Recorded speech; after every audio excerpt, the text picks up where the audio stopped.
ಇನ್ನೊಂದು ಕಡೆ ಬರ್ತಾ ಇರುವ ಮಾಹಿತಿಗಳ ಪ್ರಕಾರ ಇರಾನ್ ಅನಿರ್ಬಂಧಿತವಾಗಿ ಯಾವುದೇ ಅಡೆತಡೆ ಇಲ್ಲದೆ ಚೀನಾಕ್ಕೆ ಆಯಿಲ್ ಕಳಿಸ್ತಾನೇ ಇದೆ. ಹಾರ್ಮುಜ್ ಜಲಸಂಧಿಯನ್ನು ದಾಟಿಕೊಂಡು ಚೀನಾದ ಹಡಗುಗಳು ಆಯಿಲ್ ತುಂಬಿಕೊಂಡು ಹೋಗ್ತಾನೇ ಇದ್ದಾವೆ. ಇರಾನ್ ಸರ್ಕಾರಕ್ಕೆ 60% ಆದಾಯ ಬರದೆ ಆಯಿಲ್ ಮಾರುವುದರಿಂದ 60%. ಇರಾನಿನ ಒಟ್ಟಾರೆ ರಫ್ತಿನಲ್ಲಿ 90% ಇರೋದು ಆಯಿಲ್ಲೇ. ಇನ್ನು 10% ಡ್ರೈ ಫ್ರೂಟ್ಸು ಅದು ಇದು ಬರ್ತವೆ. 90% ಆಯಿಲನ್ನೇ ರಫ್ತು ಮಾಡೋದದು. ಒಂದು ಕಡೆ ಯುದ್ಧದ ಪಾಡಿಗೆ ಯುದ್ಧ ನಡೀತಾ ಇದೆ, ಇನ್ನೊಂದು ಕಡೆ ಇರಾನಿನ ಆಯಿಲ್ ಪಾಡಿಗೆ ಆಯಿಲ್ ಎಕ್ಸ್ಪೋರ್ಟ್ ಆಗ್ತಾ ಇದೆ. ಆಯಿಲ್ ಎಕ್ಸ್ಪೋರ್ಟ್ ನಡೀತಾನೇ ಇದೆ. ಅಲ್ಲಿ ಒಂದು ಖರ್ಗ್ ದ್ವೀಪ ಅನ್ನುವಂಥದ್ದು ಒಂದು ದ್ವೀಪ ಇದೆ, ತುಂಬ ಸಣ್ಣದದು, 24 ಸ್ಕ್ವೇರ್ ಕಿಲೋಮೀಟರ್ ಇದೆ. ಪರ್ಷಿಯನ್ ಗಲ್ಫ್ನಲ್ಲಿ ಬರುತ್ತದು ಖರ್ಗ್ ದ್ವೀಪ. ಮೇನ್ಲ್ಯಾಂಡ್ ಇರಾನ್ನಿಂದ ಒಂದು 25-30 ಕಿಲೋಮೀಟರ್ ದೂರದಲ್ಲಿ ಪರ್ಷಿಯನ್ ಗಲ್ಫ್ನಲ್ಲಿದೆ. ತುಂಬ ಸಣ್ಣದು ಕಾಣಿಸುತ್ತೆ ನೋಡಿ ಅಲ್ಲಿ. ಇದು ಇರಾನಿನ ಆಯಿಲ್ ಎಕ್ಸ್ಪೋರ್ಟಿನ ಹೆಡ್ಕ್ವಾರ್ಟರ್. ಇರಾನ್ ದೇಶದಾದ್ಯಂತ ಇರುವ ತೈಲ ಬಾವಿಗಳಿಂದ ಆಯಿಲನ್ನು ತೆಗೆದು ಈ ಖರ್ಗ್ ದ್ವೀಪದ ತನಕ ಪೈಪ್ಲೈನ್ನಲ್ಲಿ ತರ್ತಾರೆ. ಅಲ್ಲಿ ಅವ್ರದ್ದು ದೊಡ್ಡ ದೊಡ್ಡ ಸ್ಟೋರೇಜ್ ಟ್ಯಾಂಕ್ಗಳಿದ್ದಾವೆ. ಈ ಟ್ಯಾಂಕ್ಗಳಿಂದ ಹಡಗುಗಳಿಗೆ ತುಂಬುತ್ತಾರೆ. ಹಡಗುಗಳಿಗೆ ಇಲ್ಲಿ ಆ ಖರ್ಗ್ ದ್ವೀಪದಲ್ಲಿ ಹಡಗುಗಳಿಗೆ ತುಂಬಿ ಹಡಗಿಂದ ಪರ್ಷಿಯನ್ ಗಲ್ಫ್ ದಾಟ್ಕೊಂಡು, ಹಾರ್ಮುಜ್ ಜಲಸಂಧಿ ದಾಟ್ಕೊಂಡು, ಗಲ್ಫ್ ಆಫ್ ಒಮನ್ ದಾಟ್ಕೊಂಡು ಅರಬ್ಬಿ ಸಮುದ್ರ ಪ್ರವೇಶ ಮಾಡ್ತವೆ ಹಡಗುಗಳು. ಖರ್ಗ್ ದ್ವೀಪ ಇರಾನಿನ ಹೆಡ್ಕ್ವಾರ್ಟರ್ ಅದು. ಇರಾನಿನಲ್ಲಿ 5,000 ಟಾರ್ಗೆಟ್ಗಳನ್ನು ಹೊಡೆದಿದ್ದಾರೆ ಅಮೇರಿಕದವರು, ಇಸ್ರೇಲ್ ಅವರು. ನೆನ್ನೆ ಡೊನಾಲ್ಡ್ ಟ್ರಂಪ್ ಹೇಳಿದ್ರಲ್ಲ, ಇರಾನ್ನಲ್ಲಿ ಹೊಡೆಯೋದಕ್ಕೆ ಇನ್ನೇನೂ ಇಲ್ಲ ನಮಗೆ ಅಂತ. ಬಟ್ ಎರಡೂ ದೇಶಗಳು ಬಹಳ ಎಚ್ಚರಿಕೆಯಿಂದ, ಈ ಕಡೆ ಅಪ್ಪಿತಪ್ಪಿನೂ ವಿಮಾನಗಳು ಹೋಗಬಾರ್ದು, ನಮ್ಮದು ಯುದ್ಧ ವಿಮಾನಗಳು ಹೋಗಬಾರ್ದು, ಅಪ್ಪಿತಪ್ಪಿನೂ ಅದು ಆ ದಿಕ್ಕಿಗೊಂದು ಮಿಸೈಲ್ ಹೋಗಬಾರ್ದು ಅಂತ ಅಷ್ಟು ಎಚ್ಚರಿಕೆಯಿಂದ ಇದ್ದಾರೆ. ಯುದ್ಧದ ಮಧ್ಯದಲ್ಲಿಯೂ ಇರಾನ್ ಆಯಿಲ್ ಎಕ್ಸ್ಪೋರ್ಟ್ ಮಾಡ್ತಾ ಇದೆ.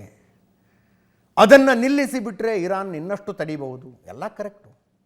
ಬಟ್ ಇರಾನ್ನಿಂದ ಬರ್ತಾ ಇರುವ ಆ ಆಯಿಲ್ಲು ನಿಂತು ಹೋಗಿಬಿಟ್ರೆ ಆಯಿಲ್ ಮಾರ್ಕೆಟ್ ಏನಾಗುತ್ತೆ? ಆಯಿಲ್ ಮಾರ್ಕೆಟ್ ಎಲ್ಲಿಗೆ ಹೋಗಬೇಕು? ಅದು ಚೀನಾಕ್ಕೆ ಹೋಗುತ್ತೋ, ಇನ್ನೊಂದು ದೇಶಕ್ಕೆ ಹೋಗುತ್ತೋ, ಮತ್ತೊಂದು ದೇಶಕ್ಕೆ ಹೋಗುತ್ತೋ? ಯಾವುದೋ ಒಂದು ದೇಶ ನಮಗೆ ಆಯಿಲ್ ಬಂತು ಅಂತ ಸುಮ್ಮನಿದೆಯಾ? ಇರಾನಿನ ಈ ಆಯಿಲ್ ಬರದೇ ಹೋದರೆ ಅವರು ಆಯಿಲ್ ಮಾರ್ಕೆಟಿಗೆ ಬರ್ತಾರೆ, ನಮಗೂ ಬೇಕು ಅಂತ. ರೇಟ್ ಎಲ್ಲಿಂದ ಎಲ್ಲಿಗೆ ಹೋಗ್ತವೆ? ಇದು ಈ ಕಾರಣಕ್ಕಾಗಿ ಇರಾನ್ ಇಂಥ ಸಂದರ್ಭದಲ್ಲಿಯೂ ಆಯಿಲ್ ಎಕ್ಸ್ಪೋರ್ಟ್ ಮಾಡ್ತಾಯಿದ್ರು.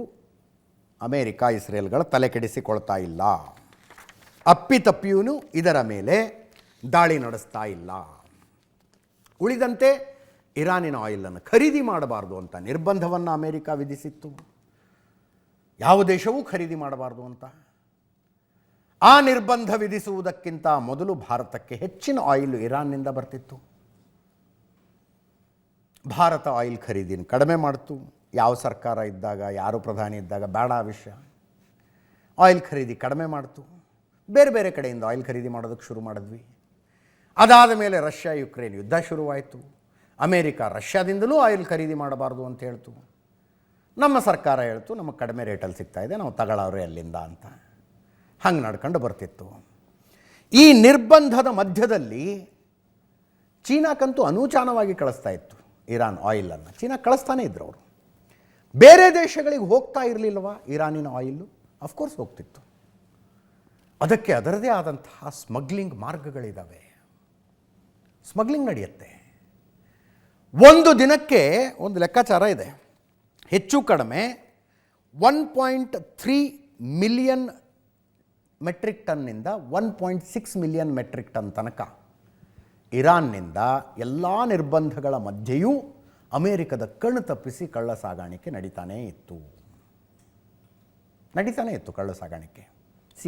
1.3 ಮಿಲಿಯನ್ ಬ್ಯಾರಲ್ ನಿಂದ ಹಿಡಿದು 1.6 ಮಿಲಿಯನ್ ಬ್ಯಾರಲ್ ತನಕ ಕದ್ದು ಮುಚ್ಚಿ ಸ್ಮಗ್ಲಿಂಗ್ ನಡೀತಾ ಇತ್ತು. ಆ ಸ್ಮಗ್ಲಿಂಗ್ ಹೆಂಗೆ ನಡೆಯುತ್ತೆ ಅನ್ನೋದೇ ಆಶ್ಚರ್ಯ. ಅಷ್ಟು ದೊಡ್ಡ ಹಡಗು ನೋಡಿ. ಅದು ಖರ್ಗ್ ದ್ವೀಪದಲ್ಲಿ ಲೋಡ್ ಮಾಡ್ಕೊಳ್ಳುತ್ತೆ. ಅಲ್ಲಿಂದ ಯಾವ ದೇಶಕ್ಕೆ ಹೋಗುತ್ತೆ ಅನ್ನುವ ವಿಷಯ. ಈಗ ಚೀನಾದ ಫ್ಲಾಗ್ ಹಾಕೊಂಡು ಬಂದುಬಿಡ್ತಾರಪ್ಪ. ಚೀನಾಗೆ ನಾವು ಮಾರ್ತಾನೆ ಇದ್ದೀವಲ್ಲ, ಅಲ್ಲಿ ಕೂತ್ಕೊಂಡು ಲೆಕ್ಕ ಇಡೋರು ಯಾರು? ಇಷ್ಟು ಹಡಗೋಯ್ತು, ಇಷ್ಟು ಆಯಿಲ್ ಹೋಯ್ತು, ಲೆಕ್ಕ ಯಾರು ಇಡೋದಿಲ್ಲ. ಎಲ್ಲವೂ ಅವ್ರದ್ದೇ ನಿಯಂತ್ರಣದಲ್ಲಿದೆ. ಇಡೀ ಹಾರ್ಮುಜ್ ಜಲಸಂಧಿನೇ ಅವರ ನಿಯಂತ್ರಣದಲ್ಲಿದೆ. ಚೀನಾದ ಫ್ಲಾಗ್ ಹಾಕ್ಕೊಂಡು ಹಾರ್ಮುಜ್ ಜಲಸಂಧಿಯಿಂದ ಹೊರಗೆ ಬಂತು. ಇರಾನ್ನಿಂದ ಹೆಂಗೂ ಚೀನಾದವ್ರು ಖರೀದಿ ಮಾಡ್ತಿದ್ದಾರೆ, ಚೀನಾಗೆ ಇನ್ನೊಂದು ಹಡಗೋಯ್ತು ಅಂತ. ಅಲ್ಲಿಂದ ಬಂದು ಅರೇಬಿಯನ್ ಸೀನ, ಅರಬ್ಬಿ ಸಮುದ್ರವನ್ನು ಎಂಟರಾಗಿ ಇಂಟರ್ನ್ಯಾಷನಲ್ ವಾಟರ್ಸ್ ಅಂತ ಇರುತ್ತೆ, ಯಾವ ದೇಶಕ್ಕೂ ಸಂಬಂಧಪಡದೇ ಇರುವಂಥ ಸಮುದ್ರ ಇರುತ್ತಲ್ಲ, ಆ ಸಮುದ್ರದ ಮಧ್ಯದಲ್ಲಿ ನಿಲ್ಲಿಸಿ ಒಂದು ಹಡಗಿನಿಂದ, ಒಂದು ಆಯಿಲ್ ಟ್ಯಾಂಕರ್ನಿಂದ ಇನ್ನೊಂದು ಆಯಿಲ್ ಟ್ಯಾಂಕರಿಗೆ ಆಯಿಲ್ನ ಶಿಫ್ಟ್ ಮಾಡ್ತಾರಂತೆ. ಸ್ಮಗ್ಲಿಂಗ್ನ ಮಾರ್ಗ ಇದು. ಓದ್ತಾ ಇದ್ರೆ ಭಾಳ ಫ್ಯಾಸಿನೇಟಿಂಗ್ ಅನಿಸಿದ್ವಿ ಎಲ್ಲ ಕಥೆಗಳು.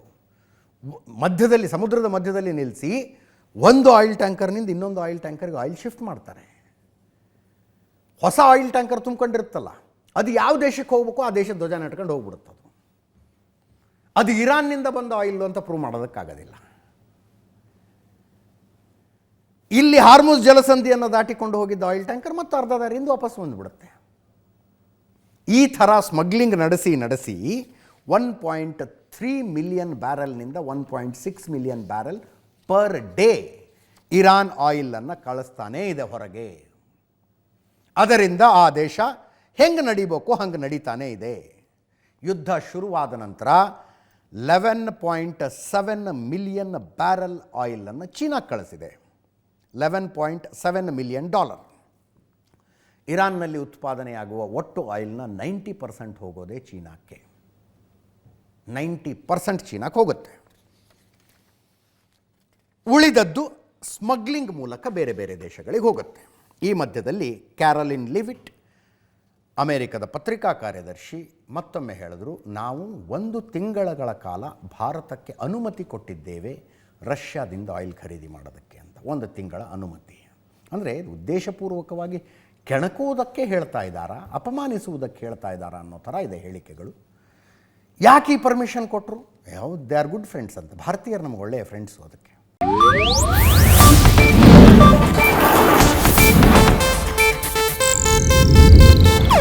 ಇದು ಏಷ್ಯಾನೆಟ್ ನ್ಯೂಸ್ ನೆಟ್ವರ್ಕ್ ಪ್ರಸ್ತುತಿ.